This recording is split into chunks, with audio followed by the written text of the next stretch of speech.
Friends, आज हम class 10th chemistry का फर्स्ट लेसन रासायनिक केमिकल एवं समीकरण लेसन का 4th पार्ट पढ़ने जा रहे हैं, जिसमें कि मैंने आपको केमिकल को बैलेंस करना पार्ट 3 में पढ़ा दिया है। और अब हम अगले वीडियो में कुछ और एग्जाम्पल्स के साथ हम इसके आगे पढ़ने की कोशिश करेंगे। ठीक है, ये भी हम बैलेंस ही करना बता रहे हैं। ठीक है, बैलेंस करना ही बता रहे हैं, अनबैलेंस केमिकल को बैलेंस करना। अब देखिए, जैसे कि ये अनबैलेंस दिख रहा है क्योंकि यहाँ C है, यहाँ पर C है, यहाँ O2 है बट यहाँ पर O1 है। तो देखिए C बराबर 1 है इस वाले में LHS में। ठीक है, हम यहाँ पर लिख देते हैं LHS और हम यहाँ लिख लेते हैं RHS, right hand side left hand side. Okay, तो इधर C1 है और इधर O2 है, इधर C1 है और इधर O1 है। अब देखते हैं, हम इसमें ब्रैकेट लगा लेते हैं। जब इसके बीच में प्लस नहीं है, तो यहाँ पर एक ब्रैकेट पूरा लग गया, बट इसके बीच में प्लस है तो यहाँ पर अलग अलग ब्रैकेट लग गया।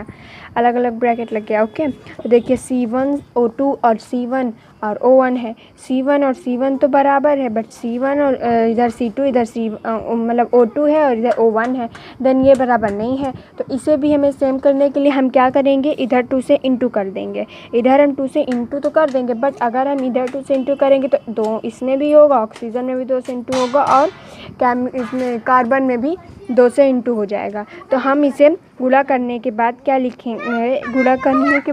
लिखेंगे, कि जो है C1 या मतलब गुणा कर देंगे और यहाँ पर लिखेंगे C1 प्लस O2 डैश, इधर हम लिखेंगे CO2। अब हम क्या देखते हैं, यहाँ पर हमारा क्या बन गया, CO2 बन गया। ठीक है, तो जैसा कि आप लोग जानते हैं कि CO2 इधर बन गया, तो अब हम फिर से जब इसको लिखेंगे, जब हम फिर से इसकी केमिकल रिएक्शन बनाएंगे तो हमारा क्या इक्वेशन बनेगा, C = 1 बनेगा और O = 2 बनेगा। इधर C = 2 बनेगा और इधर O = 2 बनेगा। अब हम देखते हैं कि इधर बराबर है, O बराबर, अभी तक हमें क्या बराबर करना था, O सेम करना था। अब O बराबर तो हो गया है, बट अब C बराबर नहीं है। देन इसी तरह एकदम मैंने आपको एक इक्वेशन समझाई है और फिर से भी समझा रही हूँ, इसे अच्छे से समझिए। देखिए, इधर O है, इधर बराबर है ऑक्सीजन, बट इसका कार्बन बराबर नहीं है। तो कार्बन सेम करने के लिए हमें क्या करना होगा, इसमें 2 से इंटू कर देना होगा। हमने जब इस बार 2 से इंटू किया था तो दोनों में हुआ था, बट इस बार 2 से इंटू करेंगे तो केवल इसमें होगा। क्यों? क्योंकि ये अलग है, ये 2 अलग है, बट इन दोनों को जोड़ने पर ये एक बना, मतलब एक इक्वेशन बन गई। ठीक है, तो क्या बन गया, 2C plus O2 dash 2CO। ये है हमारी बैलेंस्ड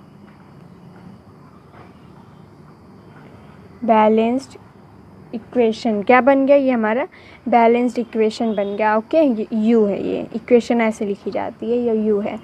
अब हम देखते हैं कि हमारा मतलब देखिए, अगर आपको दिया रहेगा C + O2 और डैश CO, आपको इसी तरह से बैलेंस करके लिखना होगा 2C + O2 dash 2CO, but आपको इस तरह से नहीं, मतलब जिससे मैंने लिख के दिखाया है इस तरह से आपको लिखना नहीं है। इसमें मैंने आपको इसके पहले वाले वीडियो में लिखने का तरीका बताया था कि बैलेंसिंग केमिकल को first Vidhi trial and error method, मतलब कि जांच एवं त्रुटि मेथड से कैसे जो है लिखा जाता है, कि कैसे आपको एग्जाम कॉपी में इस मेथड को सॉल्व करके लिखना है।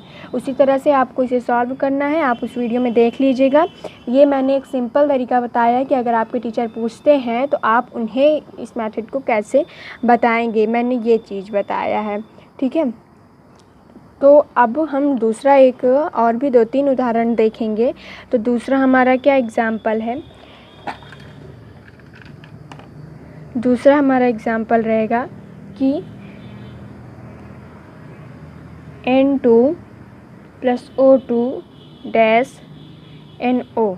क्या है ये, N2 + O2 डैश NO। ठीक है, तो ये हमारा एक सिंपल सा ही एग्जाम्पल है, इसे हम बहुत अच्छे समझेंगे। ठीक, तो देखिए, सबसे पहले हम क्या लिख लेंगे, यहाँ पर हम लिख लेते हैं LHS देन RHS। हमने आपको बताया था कि यहाँ पर अभिकारक और उत्पाद भी लिख सकते हैं। अभिकारकों में परमाणुक संख्या, उत्पादों में परमाणुक संख्या, ये भी लिख सकते हैं। बट अभी ये हम केवल एक सिंपल सा तरीके से कर रहे हैं, इसलिए तुरंत आंसर निकालने के लिए हम ऐसे ही करते हैं। हाँ, अब इधर 1 हो गया, सॉरी ऑक्सीजन है, इधर 2 है, ये नाइट्रोजन है और ये ऑक्सीजन है। इन दोनों में तो अलग अलग ब्रैकेट है, बट इसमें क्या है, एक ब्रैकेट है, जैसा कि मैंने पहली विधि में आपको बताया था। ठीक है, तो अब इधर 2 है, इधर 2 है, बट इधर 1 है और इधर भी 1 है। तो इन दोनों को सेम करने के लिए सिंपल सा, बहुत ही ज़्यादा सिंपल सा है, क्या है, बस ओनली 2 से इंटू करना है। ठीक है, तो बस 2 से इंटू करना है, यानी कि N2 + O2 डैश 2NO। तो आप कहेंगे कि 2 से इधर इंटू हुआ है, बट 2 से इधर भी हुआ है और यहाँ भी हुआ है। ठीक है, इसका मतलब ये होता है कि 2 से इंटू नाइट्रोजन में भी होगा और ऑक्सीजन में भी होगा। देन ये हमारा सॉल्व हो गया। ठीक है, ये हमारा सॉल्व हो गया। अब हम तीसरा एक एग्जाम्पल लेते हैं, तीसरे एग्जाम्पल से समझते हैं। तीसरा एग्जाम्पल जो है वो थोड़ा सा डिफ़िकल्ट है, बट इसे आपको बहुत ही अच्छे तरीके से समझना है। मतलब थोड़ा सा बड़ा एग्जाम्पल है, जब थोड़ा बड़ा करेंगे तभी तो हमें नॉर्मल चीज़ें भी आ जाएंगी, है ना। तो FeH2O डैश Fe, जिसे आप रिएक्शन भी बोल सकते हैं, डैश ही नहीं, रिएक्शन भी बोल सकते हैं, बट मौके पर ना याद आए तो डैश ही ज़्यादा सिंपल लगता है। तो देखिए, सबसे पहले हमने क्या लिख लिया, Fe। ठीक है, तो Fe जब लिखा तो Fe क्या है हमारा, Fe किसे हम कहते हैं, फेरम कहते हैं। क्या कहते हैं, फेरम। Fe क्या हिंदी में कैसे बोलते हैं, लोहा बोलेंगे। तो लोहा तो हम बोल देंगे, बट लोहा को इंग्लिश में आयरन हम लोग सिंपली बोलते हैं, लेकिन इसका जो लैटिन भाषा का नाम होता है लोहे को ही लैटिन भाषा में फेरम कहते हैं। तो इसीलिए हम इसे Fe यानी कि फेरम से दर्शाते हैं। बहुत सारी चीज़ें होती हैं जिन्हें हम फेरम से, मतलब कि लैटिन भाषा से जैसे पोटेशियम लिखेंगे तो P से, बट उसका इंग्लिश जो होता है उसे K से लिखा जाता है, कैंटियम लिखा जाता है। ठीक है, तो उसे K से क्यों लिखा जाता है, क्योंकि वो लैटिन भाषा का शब्द होता है। अब जैसे कि Fe हमने बताया कि Fe फेरम है, क्या है, Fe फेरम। ओके, तो अब हम सबसे पहले इसे हम क्या लिख लेंगे, सबसे पहले हम LHS लिख लेते हैं ताकि हमें कन्फ्यूज़न ना हो। LHS then RHS। ठीक है, तो हम सबसे पहले इसमें ब्रैकेट वाला काम कर लेते हैं और सारे अणुओं को भी लिख लेते हैं, परमाणुओं को लिख लेते हैं। Fe = 1 है। उसके बाद इधर क्या है, इधर हमारा है H है। H कितना है, 2 है। ऑक्सीजन है, फिर ऑक्सीजन कितना है, 1 है। अब हम देखते हैं ये दोनों हमारा सेम है, ये और ये सेम है, ये और ये बराबर। ये एक बार अलग है क्योंकि इन दोनों के बीच में Fe का प्लस साइन हो गया। ठीक है, तो ये एक अलग है और H2O साथ में है। इधर वाले में क्या है, Fe = 3 है। अब उसके बाद ऑक्सीजन = 4 है और H = 2 है। अब हम देखते हैं इधर ये दोनों बराबर है इधर और ये अलग है। तो अब ये थोड़ा सा बड़ा है, बट ये भी बहुत सिंपल है, ये भी आपको बहुत अच्छे से समझ में आ जाएगा। ठीक है, तो अब हम देखते हैं Fe और ये H2 हो गया। तो अब जब हम इसे गुणा करेंगे तो हमें सेम क्या करना है, ये 1 है, ये 3 है। सबसे पहले हमें 1 और 3 सेम करना होगा। तो 1 और 3 सेम करने के लिए हम यहाँ पर क्या करेंगे, इसमें 3 से इंटू कर सकते हैं। इसमें अगर ये 3 है, ये 1 है, अगर हम इसमें 3 से इंटू कर दें तो क्या होगा, अगर हम इसमें 3 से इंटू कर देते हैं तो केवल इसी में तो इंटू होगा, क्योंकि इसके साथ तो कोई और जो है नहीं जुड़ा है, कोई और पद नहीं जुड़ा है, तो हमारा केवल 3 से इंटू होगा, यानी कि 3Fe हो गया, ये 3Fe हो गया। अब ये हमारा इक्वल हो गया, बराबर हो गया। अब हम देखते हैं H2, इधर हाइड्रोजन और इधर हाइड्रोजन, ये भी सेम है, तो हो गया, ये भी सेम हो गया, ये भी सेम हो गया, ये भी सेम हो गया, तो अब हमें नहीं करना। लेकिन अभी और आगे देखिए, अब देखिए ऑक्सीजन 1 है और इधर ऑक्सीजन 4 है।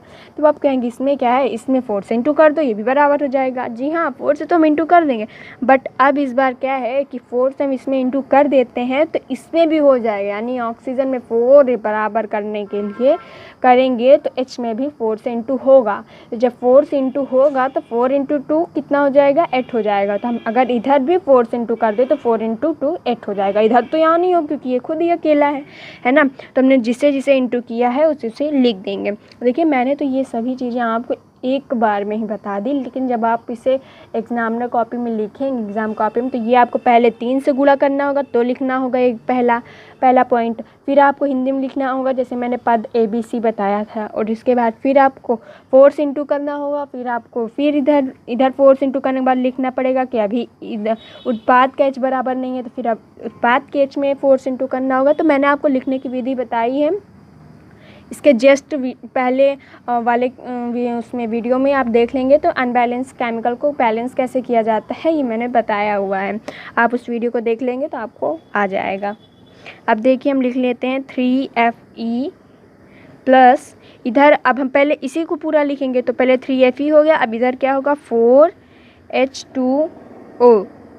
अब क्या हो गया इधर डैश, यहाँ पर डैश था, डैश हो गया। अब हम क्या लिखेंगे Fe3, इधर तो कुछ नहीं है क्योंकि हमने कुछ किया ही नहीं इधर, और ऑक्सीजन 4 है देन 4 ही रहेगा, तो O4 प्लस, अब यहाँ पर क्या हमने किया था 4 से इंटू किया था तो 4H2। अब हम देखते हैं, अब जो है हम जब फिर से इसको लिखेंगे एक बार, अगर फिर से हम आपको समझाने के लिए बताते हैं तो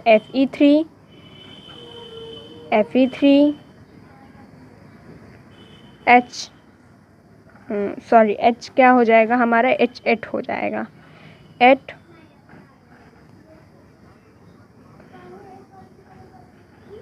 ऑक्सीजन 4, इधर क्या हो जाएगा हमारा, इधर Fe के साथ ऑक्सीजन है, पहले ऑक्सीजन 4 और हाइड्रोजन 8।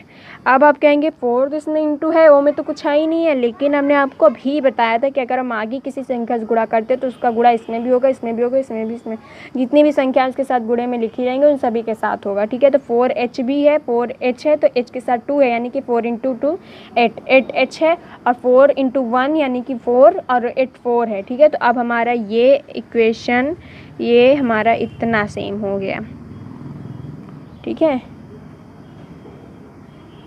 सेम हो गया। तो ये हमारा बन गया जो है पूरा इक्वेशन सॉल्व हो गया। हमने 3 चीज़ें आपको 3 विधियां बताई जो कि बहुत ही सिंपल है, और ये आपके लिए थोड़ा सा डिफ़िकल्ट है बट आप इसे बहुत अच्छे से समझिए क्योंकि आपको ऐसे ही विधियां करनी होंगी। आप मेरे आगे के वीडियोस देख लीजिए तो आपको और भी अच्छे से समझ में आ जाएगा। जय हिंद।